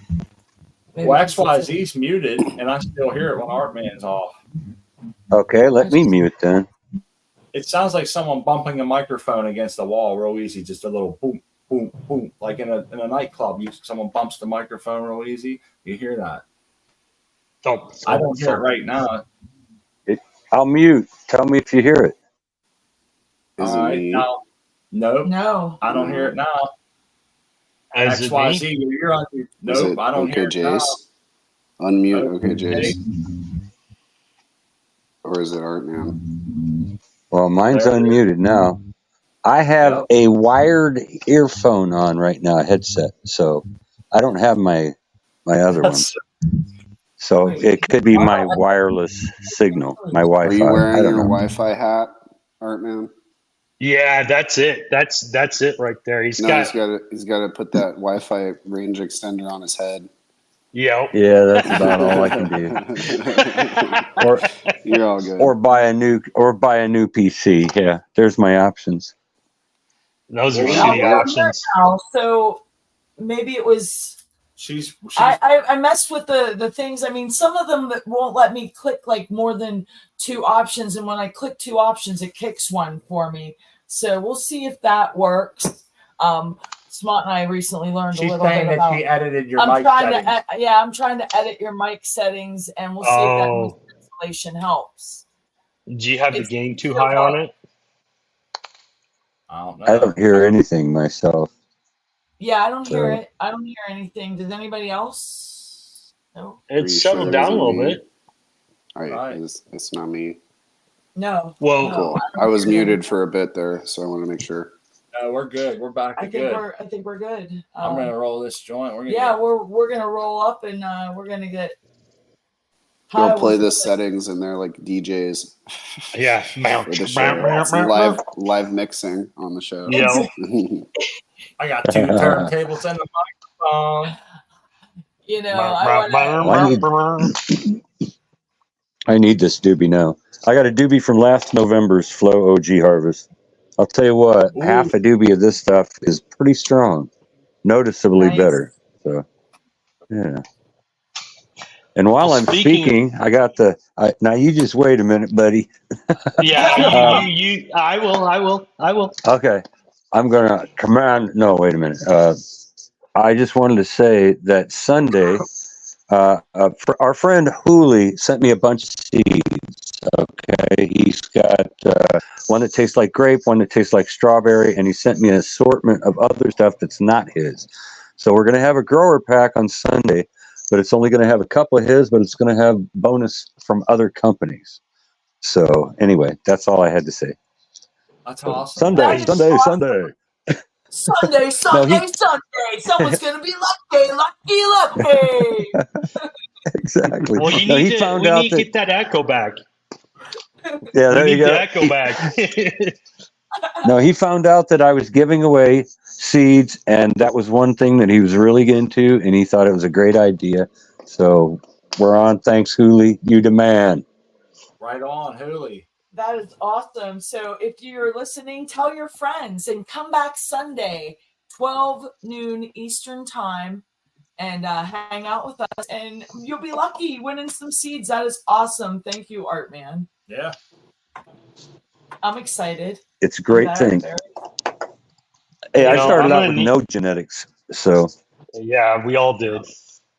Yeah, pretty much. If you're on Discord, Hooley's on there too, and I know he's always pretty accessible. He likes to talk about his seed, and a lot of times he comes by here. I haven't seen him. I don't think I've seen him today, but it's nice when he does get a chance to come by. Pretty knowledgeable, And I like that he's one of them guys. He'll say, "I'm not really sure," but he'll kind of go with you to find out together and shit. So, cheers.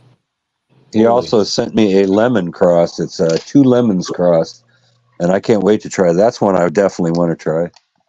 2 different lemon crosses together. You say? Nice. Yeah, That's got to be extra Now I lemony. got to dig it out of the bag. It's sitting right here. I think was it Chiba Man that grew lemon degreaser, or was that well, somebody I can't used to come remember. on and I had lemon degreaser, and I was like, I could smell like the cleaner that you would smell back in the I day. think they did. Oh, that oh, lemon. oh, no, you can have that.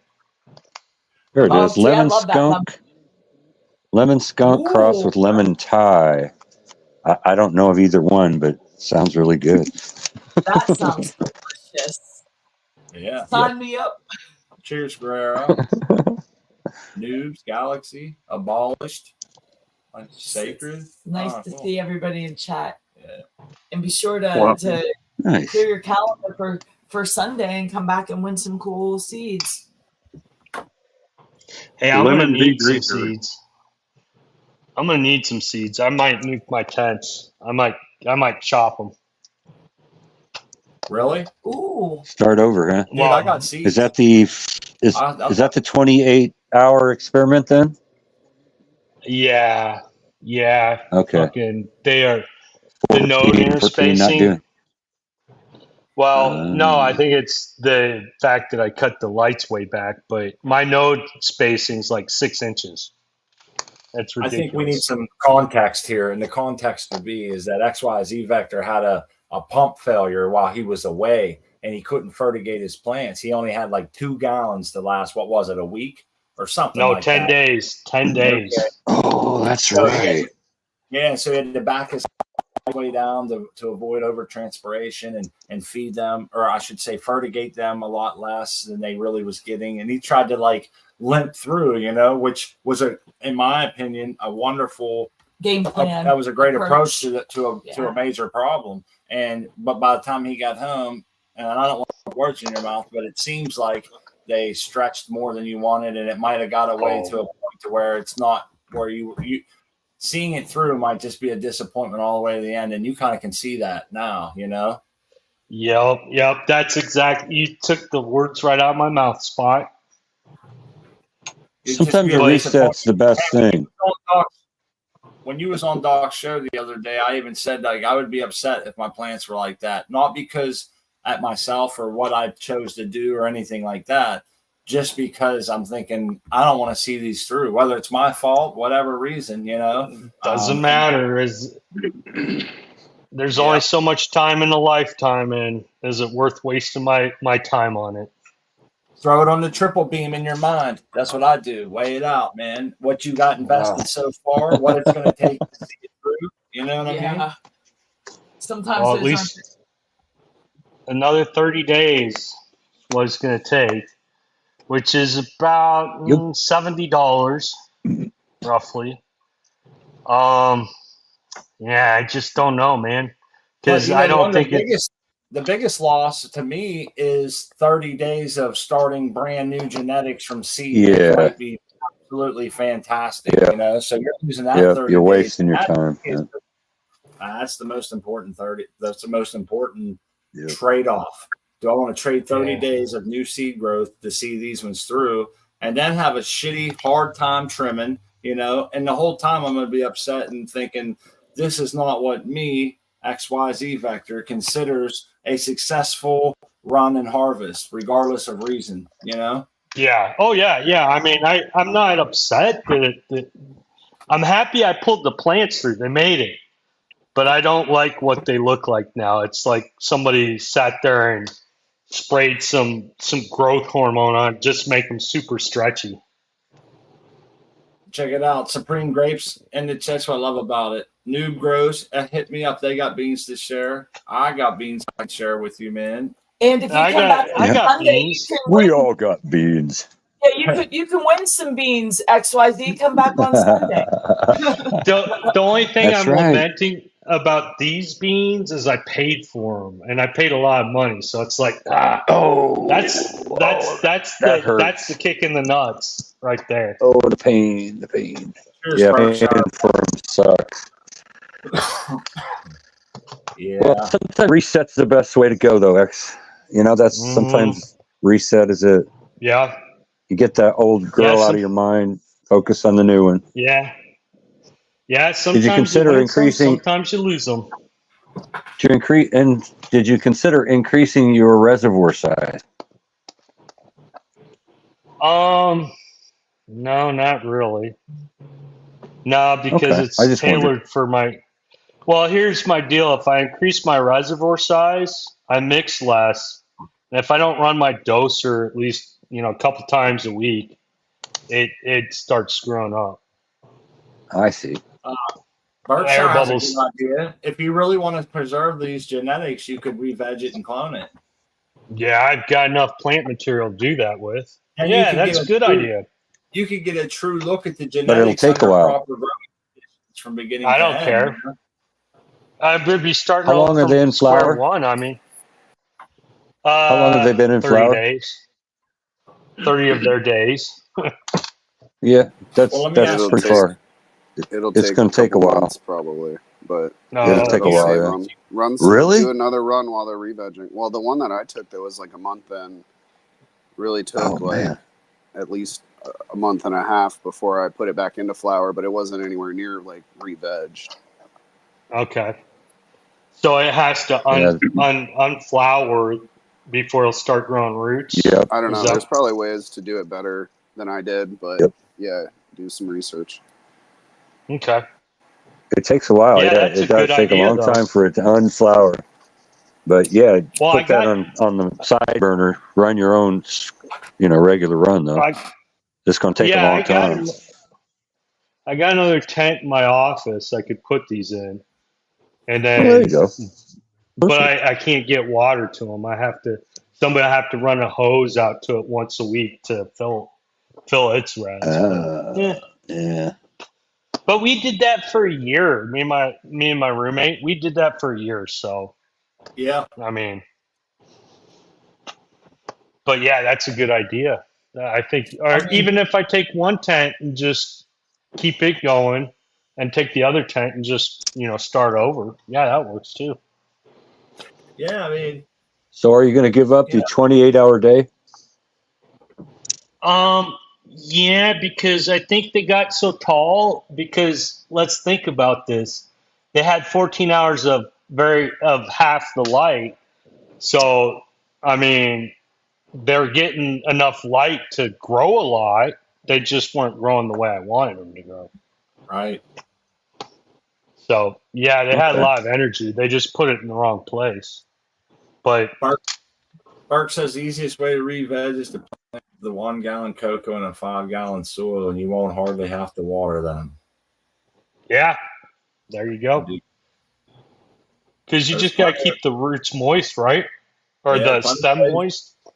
Plenty of ways to skin that cat, man, if you really think it through. I think it's something you should ponder over the next couple of days before you do anything. You don't want to cut them down and be like, damn, I wish I did that, Maybe take some time and think about because you paid for these genetics. And when you buy seeds, you buy genetics, and you might want to see them through. And this is a way for you to be able to get that out of them, but at a later time, Well, last weekend, I was going to come on your show and bring this up, but, that didn't happen. So, anyways, it's like I told myself last weekend, it's like I'm going to give them a week as they are before I make my decision.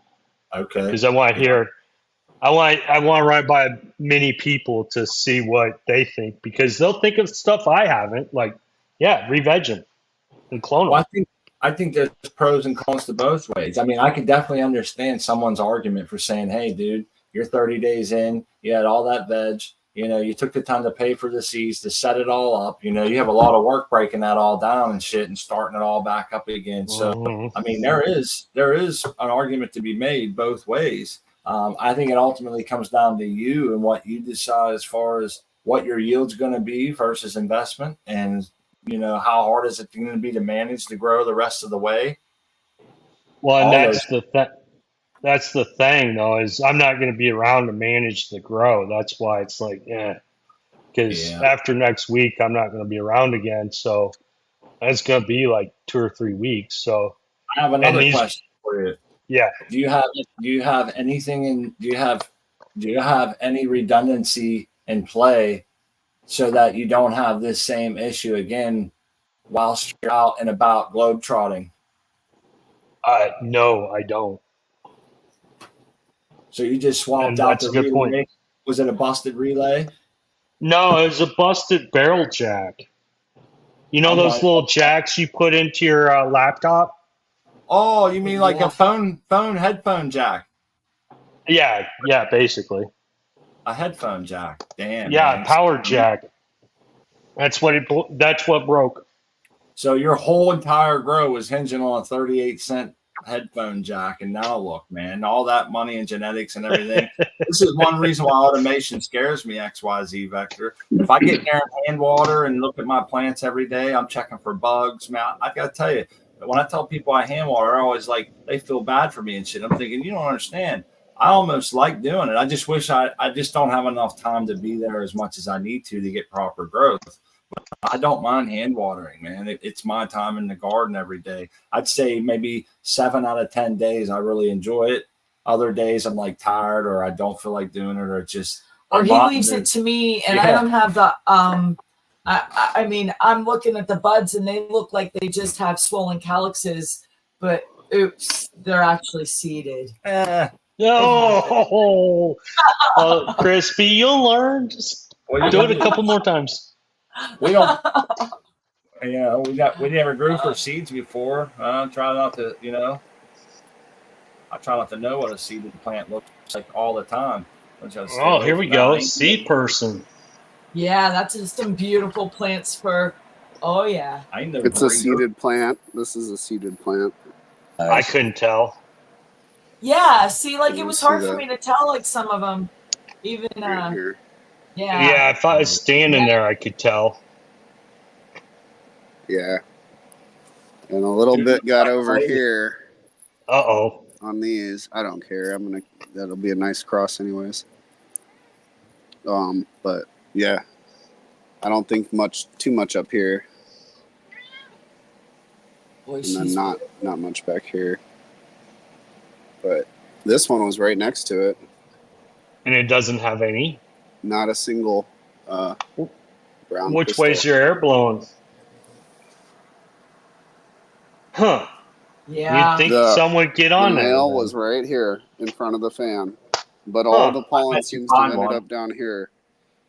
I bet you find at least one. Yeah. Oh, I'm sure there's plenty in here, but it just seems, yeah. You think it would be loaded and it's not, but I bet you find one or two. It might be a gem. You got to separate those seeds and hold them back, and we got a bunch. This is the gold crust white truffle cheese from somebody in Dean? Grow Room 420. Yeah, I think so. Yeah, Dean 420. Yeah, I got some of his Gold Cash Gold. I got it from Artman. Nice. And then this one. Yeah, that looks like my plant right there. That's my plants. That's a ladder. So I bent these over, but and that's what my yeah. It's a landrace from India. Okay. Let me show you this real quick. I like that big rug, man. The tapestry is beautiful. I just sit there and kind of look at it, man, for a minute so I can see all the stuff that's in it. I got it on Amazon for like $15. You can just look Mandela tapestry. Yeah, it's really thin material. That's all right. It's cool to look at. Yeah, it's beautiful. Yeah. But anyways, let's get on to some plants here. Yeah, man. I got that's cool. A bunch of stuff in here. So these are the 3 Goth Girl crosses that I made. These 2 look more like the Green Crack. This looks like the Platinum Float in terms of the stretchiness and the way that they're growing. Okay. Nice. Oh. That's pretty wild. Yeah. I got some clones here of them. Nice. The bag trick. That bag I like Bag that. trick. Check it out. Yep. Cut corner on the bag. Rock and roll. Hey, kitty. Oh, bam. Oh, nice roots. Nice. That's with I just use Rapid Start. 2 milliliters per gallon. I don't pH it. I soak the little pucks in there for like an hour, and then I put a little bit of Clonex gel. Oh shit. Oh, Oops. Nope, we're good. everything okay? Yeah, we're good. I dropped my phone. A little Clonex Oh, gel on the okay. end of the cutting, and that's it in the bag. Whew. I Nice. thought you dropped your plant. My Yeah, heart I stopped. was like, Oh, shit, man. man. You Nice. can always take another clone. That was Yeah. good. Screw the phone. We need another clone. That's right. Don't break. Save the clone. This is one of those Tennessee trucker seeds from Collective. Tennessee trucker. Yeah. Yeah, he got them Popping up now. from some trucker in Tennessee, and it was just like a bunch of bag seeds the guy had collected, and so I just been trying to pop them, and I finally got one. Actually, Nice. I got 3. 2 of them have tails, but that one's actually coming up. So that'll probably be like the Mexican brand, I'd imagine. Probably, but we'll see what happens. Well, who knows? It could be like some tall ass apple fritter or something. It could be cool. anything. You just that's the whole. Well, it The could mystery be grow. some original skunk. Yeah. Right? Or On the just hunt. sought after. Think out the whole neighborhood. Who's got the skunk? Yeah. Hey, I gotta Collective keep gets this out, one does a lot of- closed. He goes everywhere. Oh, that's beautiful. It smells Eating all them so people getting strong. seeds. She's such a pretty color, man. Wow. She's gorgeous. She's Something frosty about too. These lights, a lot of my stuff turns really dark. I don't know if it's maybe the lights or I just happen to always pick like strains that turn really dark. Not always, but a lot of them for some reason. Lucky. Nice frosting though. This one's Yeah, insane, yeah. And then this one is also about ready. I marked it on my calendar what is it? The 14th. I'm gonna Squish. take these down. Yeah. Squish. Or whatever the Friday is close to that. So we was just kidding earlier. Everybody knows I got the only real original skunk. If you don't believe me, you're just a hater. Hey, I keep on trying to get your skunk from you, but you never share it, man. I'm holding on to that because I got the only one that's given to me personally by the guy himself. You know who it was. Yeah. Don't worry, Smut. I'll be visiting you one of these days soon. You better hide it. Yeah. It's funny because I've seen people say that like in big arguments and different things, and multiple people claim to have the original skunk, and it's like I don't know. I get that there you can see a certain level of intensity because they're just really enthusiastic about what they do and what they think they have, you know. But I don't think anyone can ever really make that claim in this day and age. I mean, how could you? Right? You would just be lucky to come across a strain that hasn't had that bred out of it. I mean, even if you took it for genetic testing, how would you find out what they had the original and who was considered the original? Did multiple people hold it at one time? Maybe one guy held it and wasn't just a big name in cannabis. His name wasn't in High Times or wherever, you know? So I often wonder about this and genetics. Well, and you guys know, like if you go to Lowe's, you see that. You go to Lowe's, they'll have plants there on the rack and it says you cannot propagate this plant. And because that's patent stealing and they have plant patents on them. And so that's what they do to farmers. Farmers are not allowed to keep seeds from their crop and grow them the next year. They have to sign contracts to make sure that they get new seeds every year from big companies. Those crazy rose people, not that they're crazy, but they're crazy passionate about roses and making the money that they have patents on, some of those flowers. And here's another like thing I've heard. 20 years or something crazy. I want to say something that I heard that they kept the seeds from this farmer kept his seeds from the year before that were pollinated from somebody else's seeds down the road, planted these seeds. Since he didn't fulfill his ongoing contract with the seed company, they sent someone out to his farm, walked on his property, took a sample of the crops that he was growing, took them back to their genetics, crossed them with, tested them, found out that not even just part of them were their patented genetics. And they noticed that there was some pollination from the farmer up the road, but guess what? They own that patent too. So now, so guess what? He got in trouble for growing seeds that he kept from his year before on his land, and someone trespassed on his property to get proof of that and never had any issues. Now, this is all hearsay.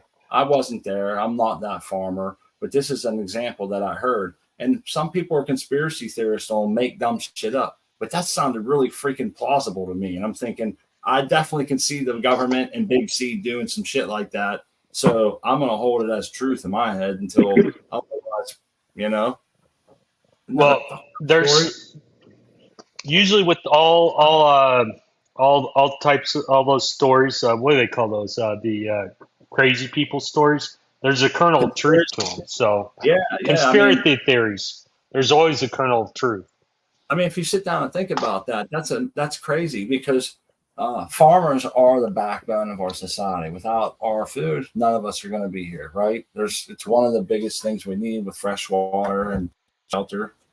So farmers, how can we treat them like that, man? How do we take them and let a seed company tell them, you're mine? You will do this and you will buy this product or you will be breaking the law. And it just feels like very tyrannical to me. Well, we thought it's just weird. And people don't know this, guys. People don't know this, that this shit's going on. They don't know that the farmers, all these cornfields they drive past, that the farmers forced to buy that seed every year and they're not allowed to make their own. A lot of people don't know that, Smart, but I'm going to play devil's advocate. If you pay for these seeds and they grow such good corn, or you could take some, buy some seeds from somebody on the corner and it doesn't grow as good of corn, what are you going to do?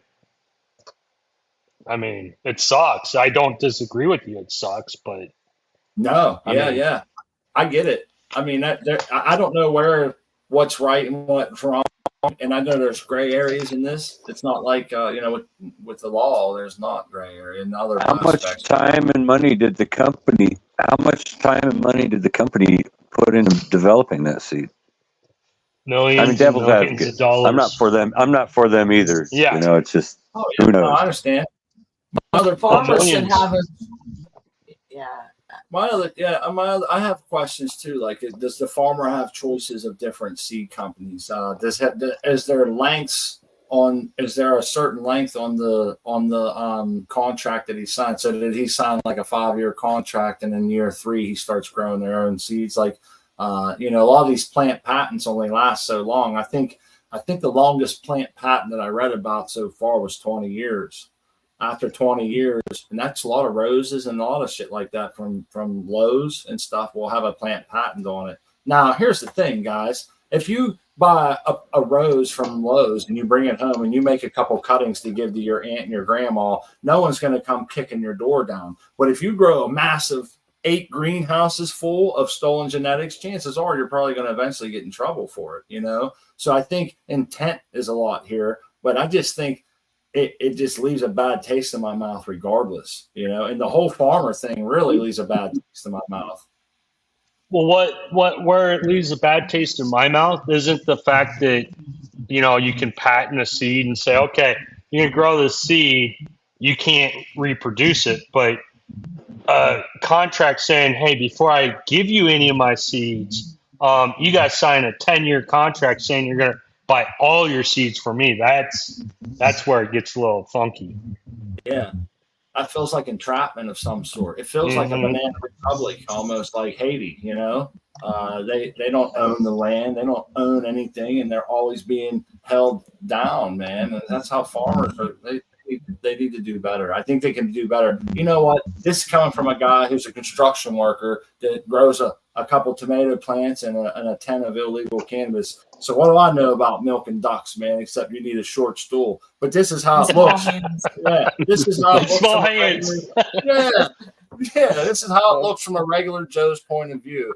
So, maybe if someone out there can school me on the other aspect, I'm willing and open-minded to eat crow or whatever, but it looks really freaking bad, from this side. In Europe, Yeah. they form convoys with their tractors into city centers and spray fertilizer all over government buildings. Just saying, Yeah. we could do that What's too. up, man? There's Here's so a many question over for you, there. Smart. Hey, Smart, would you apply the same standards to somebody who worked out a good strain of cannabis? That's a great question, Arden. And I'm I mean, you would not want a guy working for 10 years or 5 years or however long it takes to grow a great pheno and then have somebody take it and then reproduce it and plant a whole field of it. Yeah. Yeah. So there's always the other side. There is the Yeah, other side. But when the other side is holding, the buyer as a hostage, said, "Hey, I'm not even going to sell you any seeds unless you agree to, grow these for the next 10 understand. years." That's, Well, they want that's total, a bridge too absolute far. control over. They want control over the genetics. That's what they want. They got a lot of money in it, and they're going to make sure of it. So they put out those ironclad contracts that favor them totally. And you're right. Yes, absolutely. But doesn't this It's one-sided. Yeah. Yeah, this would ultimately control all the square footage of your land because they own your genetics, and the only thing you can grow is that. It would ultimately control the ratio of fertilizer that you need to use every year for that particular crop, and it would dictate a lot of different things about your land. This is my fucking land. I can't grow what I want to grow on here. It seems like a real bad. Is that seed worth it? I mean, is the advantage the harvest that much more? That's what I'd like to know. Is it worth being in an ironclad contract like that? They do have a choice, So I think the reliability factor of feeding one's kids really comes into play. Like, all right, you're going to give me a seed that's drought resistant, pest resistant, and can be harvested all at the same time, like we would equivalent clones to, and so I can get out there with my combine and harvest it all at once and everything. And so you get that consistency. That peace of mind. Yeah. And now, at the end of the season, chances are, short of a tornado or something drastic event, you're going to have a harvest. You're not going to lose it to pest or mold or whatever. And, I think there is something to be said for that. But the whole, I don't know where that happy medium stands, Art, man. And I would say that it probably comes down to money, right? It always does. Oh yeah, the big company. Yeah, I mean it's the multi-million, billion-dollar companies that are controlling it, and the farmers always get the short end of the stick. You're right about that. I'm not disagreeing with you. Yeah, we know Rocinante is a good one. You're right, Steve Person. Go ahead and say that. We should get some geneticists on here or something. Hey, wait. Ross Nante knows a little bit about genetics, I'm sure. Oh, yeah. No, Yeah, he does. He said he's working with a seed company now, so maybe he can come on. We'll just torch him and hold his feet. I mean, I'm just kidding, Rock. I would never do that. I got a lot of respect for you. But I agree with come on. right here. Yeah, I agree with Bert too. Bert said that, I couldn't say it any better myself. The patented genetics, that is not the spirits of cannabis. So you're telling somebody who could be cured from cancer unless you pay what I tell you have to pay, or you do this or do that. You can't have my medicine. We don't do that with tomatoes, I would think, do we? Like, we can go down the road and buy any kind of tomatoes we want, bring them home and propagate them. You can buy seeds, many different varieties of seeds and shit. I don't know where we come into a problem. You know what I mean? As a craft grower at home, I don't want to be held to some crazy shit. But if I'm growing maybe fields of it for profit and shit, it's different. But what about the guy that's growing 20 plants or whatever, and he's a caregiver? Where does he fit into the scenario? Is he breaking patents? Should we go arrest this guy? That's a whole bunch of bullshit there. Yeah, you know? there you go. There's a whole nother aspect. Or growing a plant, especially one that heals.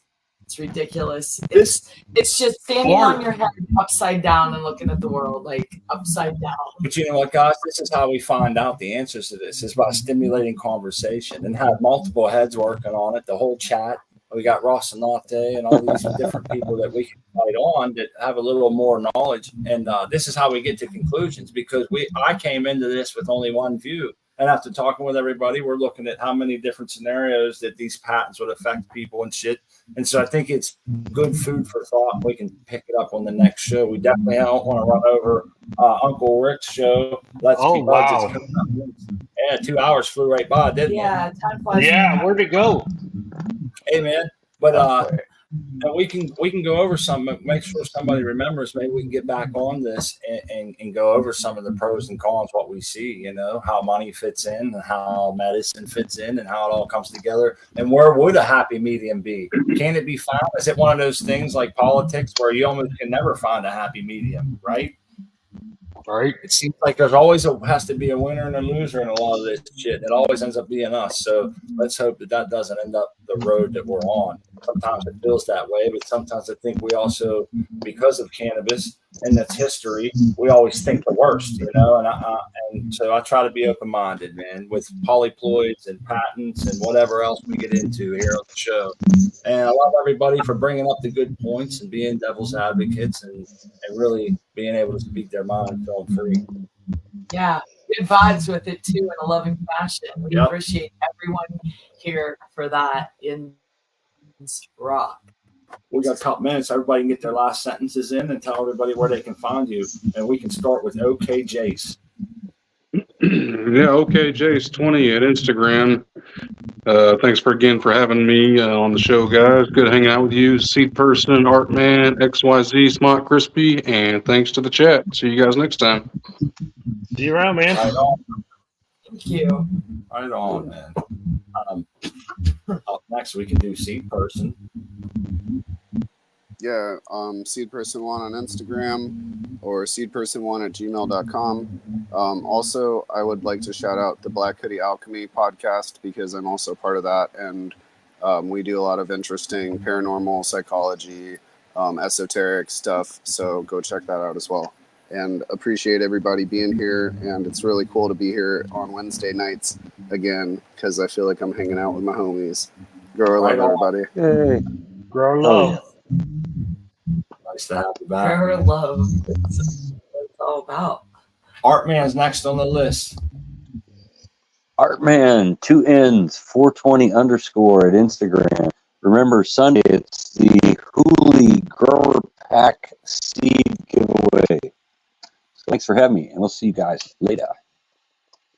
Right on. Looking forward to the Yeah, it's Seed exciting. giveaway. We'll make sure to label the show that specific title so that people will come and check it out. And it's great that people are sharing genetics. I love that about this. Up next is XYZ Vector. Hey, it's been fun hanging out with you guys. It's been a minute since I could actually sit down and hang out for a minute. Always great. Time flies by on this show. I wish there's another hour, but we got other things to do. So thanks for everybody that joined the show in the chat, in the panel, and also our gracious hosts, Smart and Crispy. Thank you so much. And thank you, everybody. Come back on Sunday, hang out with Smart and Crispy Wannabe, and grow or love, everyone. Grow or love.